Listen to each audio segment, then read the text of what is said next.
What's going on, guys? I'm Tim Shiba and I'm an internet content creator based in Los Angeles, California. As an artist, there's a lot of deep thoughts and questions about life that come up while you're creating your projects, like, what is the meaning of life? Is there life after death? What did I eat for dinner last Thursday? These are the tough questions that need answering. So I created this show to explore these thoughts and start a conversation about these questions that wouldn't have been started otherwise. I need to know these things, man. Like, was it chicken? How is it seasoned? These questions of life. Happiness. It's a strange thing, right? For most people, it's so easy to attain it while growing up. But as they grow older, happiness seems like it's something that's a little bit out of reach. So today I'm at Tenrikyo mission headquarters in Los Angeles, California to ask people what they think about happiness. You guys ready? Let's go. Are you guys happy? Yes. Yeah, I'd say I am. What makes you guys happy? I'm healthy, and my family's healthy, and we enjoy just living every day. Yeah, same. You know, family, friends, got food and water. I can, count my blessings. I think I'm very fortunate. The waves are really good, like a good surf day, or the Warriors get a win. My favorite basketball team, by the way. To find joy in the little things in life. Golden State Warriors win. Golden State Warriors win? Yeah. Kind of like seeing your team, like seeing others kind of get the win, it makes you happy? Oh yeah, it does. What made you think that way? I don't know. Maybe church, or I just like basketball. One of those two. So is it kind of like you like to find happiness when other people are happy? What is kind of like the root of your happiness? Yeah, I think that's one of the most important, because my mood, my happiness could change daily, but knowing that the people around me are living and healthy and happy, that makes me more happy than just my own self.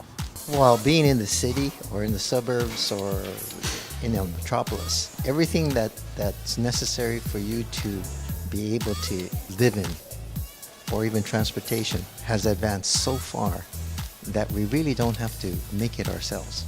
You appreciated everything that you had, whether it was running water or whether it was food or transportation or something, because you worked for it. When life is too easy for you, it's easier to get sidetracked away from happiness, because then you start valuing the material things, or things that you think has value when it isn't. It's the hard work that it takes to be able to survive in life that brings you happiness. Joy or happiness is real basic. It's like your senses, and like what do you prioritize in your life? Sometimes we kind of think like, oh, we need money, or we need these material objects to make us happy, but for the most part, just breathing and living and having your family and having food and being healthy and being able to just live every day kind of gives us the base to be happy. And a lot of people, they kind of forget that, and they kind of get stuck in their little cycle of material goods and competition and jealousy and all that sort of stuff. I think most of it's your mindset. Sometimes we spend so much time and energy on things such as money that drain us, that don't necessarily bring us joy, and that we need to kind of shift our focus. Yeah, just gotta enjoy the simple things that that we receive. So. Maybe like things that you're like in control of, maybe, right? Yeah. I mean, but a lot of things in life, it's out of our control. Like the weather or our health sometimes. So that's why you just gotta enjoy those things. I think that brings up a bigger question, kind of like those things that like bring you down, they're out of control.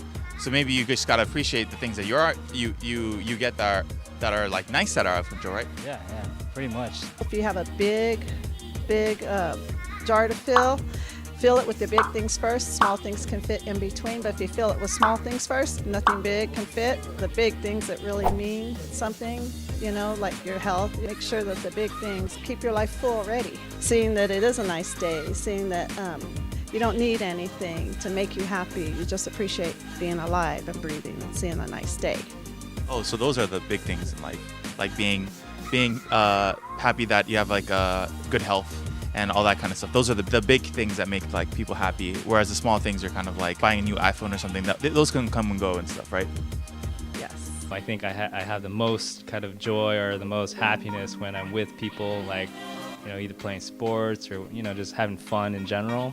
I have fun just hanging out by myself or doing something like that, but definitely I think it maximizes happiness in general when it's with everybody else. Yeah, on that line of thought, true joy or happiness, I think, is when it's shared with others. When you're laughing with others, having fun in general, I think that is when, true joy or happiness happens.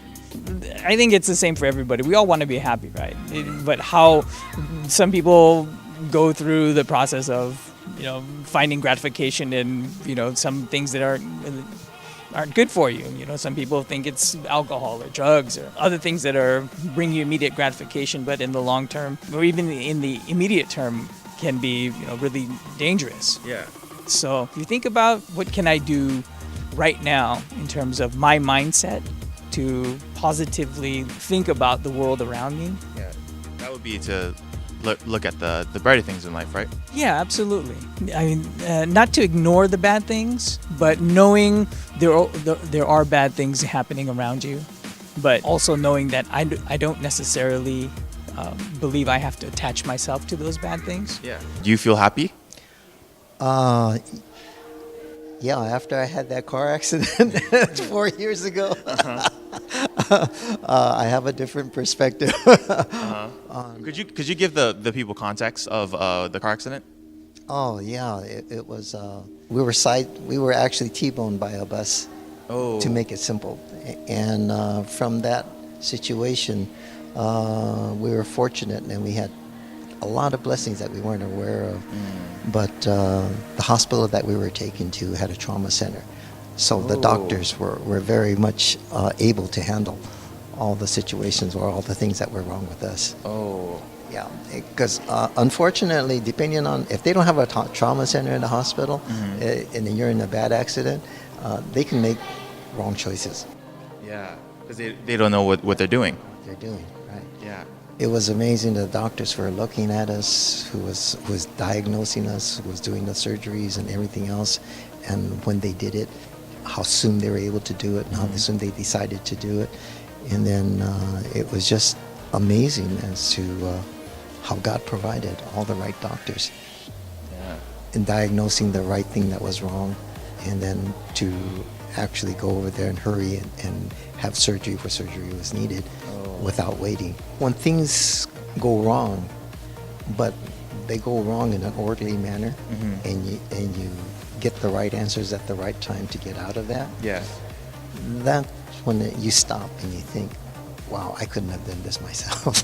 Yeah.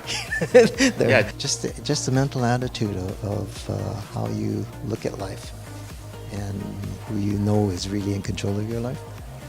It helps you. Being more aware. It helps you with a better health. Helps you with looking at yourself better. Yeah. Well, thank you so much for doing this interview with me. Thank you for asking. So I think that what we learned today is that just kind of like being more aware and being thankful for everything that kind of happens, you realize that there's something greater in life that's kind of pulling the strings, right? Yeah. Once you allow yourself to trust that belief and to make that your central part of your whole attitude, things change in your life. And then maybe that leads more toward kind of long-term happiness and having a life of joy. It's the inner joy and the inner peace that you get, not the one from up here. All right. Thank you. Thank you.